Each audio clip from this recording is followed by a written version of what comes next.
Amy, let me tell you about a magical place that is so exactly designed to be enclosed space, year-round fun for the whole family that I bet you already know what I'm going to say before I even say the name. Let's say it together on 3. 1, 2, 3.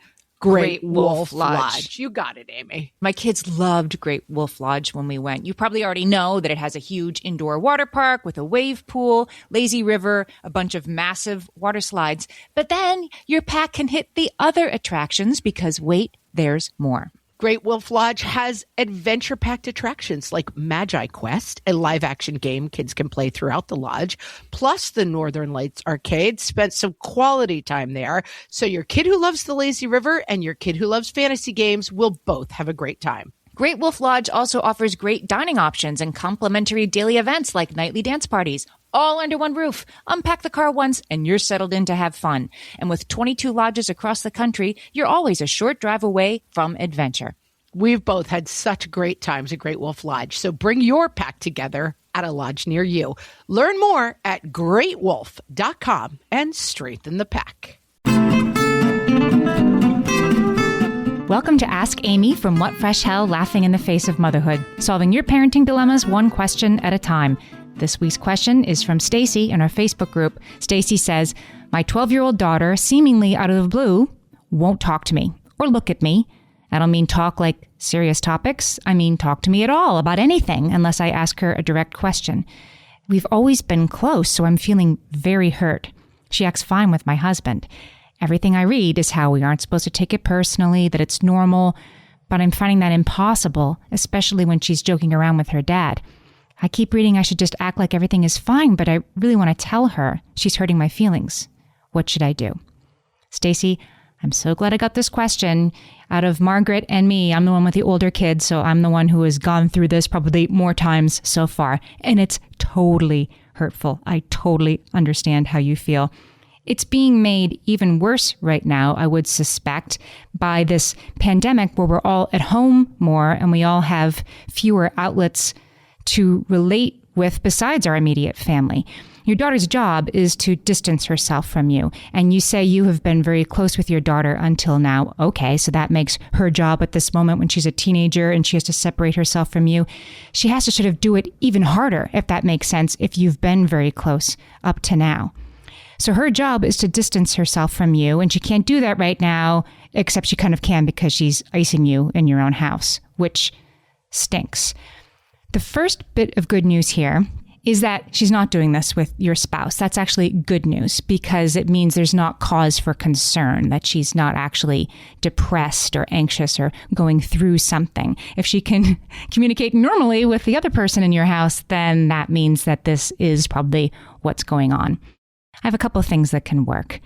I think it's okay to talk to your husband about this if you haven't already, and to ask him for support in 2 ways. One is that he can be more of the default parent right now if he's not already. By which I mean, and this was very good advice I got when I was in this situation, if you're the one who's always, did you put your laundry in the hamper? Where's the permission slip? Did you walk the dog? You were supposed to be in bed 10 minutes ago. If you're doing 60, 70, 100% of that work, you need to back off from that and let your spouse be the bad cop right now, whenever and wherever possible. You need to take out those situations where your daughter can bristle at you and say, like, see, she's always like this. He's going to be the one making sure she has her shoes by the door for a little while.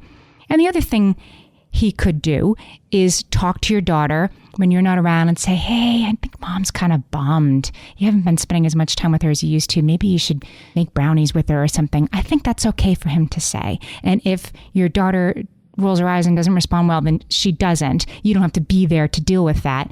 But it just puts in her head that your feelings are something that are out there and could be taken into consideration. I don't think there's anything wrong with that. I also think it might be okay for you to say to her, that really hurts my feelings, if she's saying something to you that hurts your feelings. If she's just ignoring you, that's a little bit harder. If she says, like, you don't know anything. What are you talking about? You are always like this. Do you notice how well I'm playing the part of that teenager? If you're getting that, and you really, are feeling down by the way this person is actively rejecting you, right? Not just passively rejecting you, but actively rejecting you. I think it's okay to say, you know what, that really hurts my feelings. But only if you can say it like that, with that much detachment. That really hurts my feelings. I wish you wouldn't say things like that. Because if you get emotional, well up, cry as you're saying this, and wonder how I know about this, if you do that, they'll push it away with an eye roll. They can't take that in. So they will push it away. Oh my God, stop. And you will end up feeling even worse. So I think it's okay to speak up for yourself, but do it at a time that you can do it without getting emotional about it. Something else you might want to try, when I was going through this with my oldest, a boy in this case, and he is very, very obsessed with the NBA. And that's what he likes to talk about. And that's kind of all he wanted to talk about when he was in, say, about 8th grade. And so I started to read up on the players. I actually had an app on my phone that had like flashcards so I could read the names of who was in the NBA that I should know about. Joel Embiid, players like that. I don't watch the NBA. I don't read the sports pages. I don't listen to sports podcasts. I didn't have any of this in my world. So I got a little bit of it in my world so that I could just sort of muse aloud in his presence. Oh my gosh, did you see like Joel Embiid is having a really good run right now? Just something like that. And I would just see this kid who was always ignoring me, right? His head would kind of perk up like, how does she know about that? And he'd sort of be like, well, yeah, that's right. How do you know about that? And I said, oh, I read it. And that might be all that happened, but it's a way of showing your love for them in a sort of, off to the side way where they're going to have to acknowledge that because they just can't believe that you know about the YouTuber they like. Surprise them a little bit. I'm not saying spend a ton of time on that, but it is a way you can spend 5 minutes a day on that and come up with something that'll just shock them out of ignoring you for that moment and, will make you feel a little bit better. The last thing I'm going to leave you with is that you are the rejected parent right now.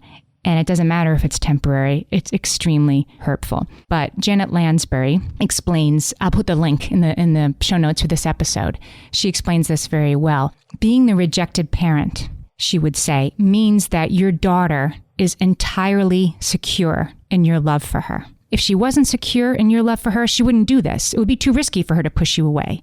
If she kind of needed you and you kind of weren't really around for her and she wasn't sure you'd show up, she would never be able to do this. So that your daughter is doing this means two things above all. The first one is you've done a great job loving your daughter. And the second thing is she knows that and she'll be back. Send us your parenting questions. We might answer yours next. Email us questions@whatfreshhellpodcast.com. Thanks for listening.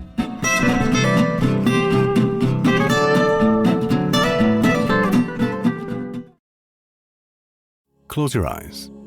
Focus. Listen to work getting done with Monday.com. Relax as AI does the manual work, while your teams are aligned on a single source of truth. Feel the sensation of an AI work platform, so flexible and intuitive, it feels like it was built just for you. Notice you're limitless. Now open your eyes, go to Monday.com, start for free, and finally, breathe.